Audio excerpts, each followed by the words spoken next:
এখন বাজে ওই ভোর 4:30টার মতন, আর তোমরা দেখতেই পাচ্ছো এটা কবেকার ভিডিও। আমি তো এদিকে রেডিও হয়ে গেছি, এখন যাব শ্বশুর বাড়িতে।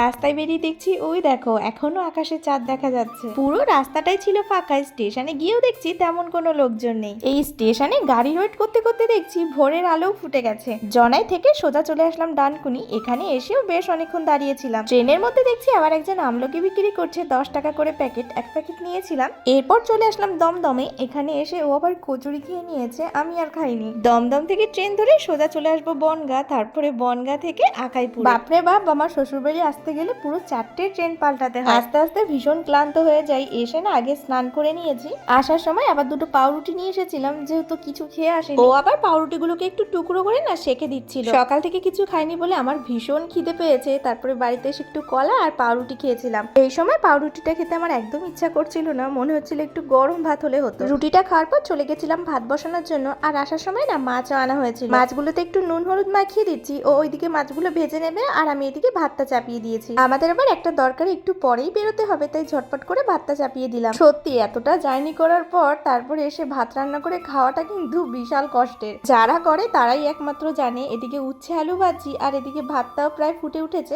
এরপর রেডি হয়ে পড়েছি আমাদের যেই কাজে যাওয়ার ছিল, আর সেটা বাড়ির কাছেই ছিল, টোটোতে করে গেছিলাম। তারপরে এতটাই ক্লান্ত হয়ে গেছি সেদিনকে আর কোনো ভিডিও নেওয়া হয়নি। এটা ছিল পরের দিন সকালের ভিডিও। সকালে খাওয়া দাওয়া করার পর ও আবার একটা ডাব কেটে দিয়েছে, আর এইটুকু ডাবে দেখো কতটা জল হয়েছে। ভেবেছিলাম অল্প জল হবে তাই বাটি নিয়ে আসবো, তারপরে দেখলাম না প্রায় 1 গ্লাস হয়েছে। জলটা একদমই মিষ্টি ছিল না, নোনতা নোনতা ছিল।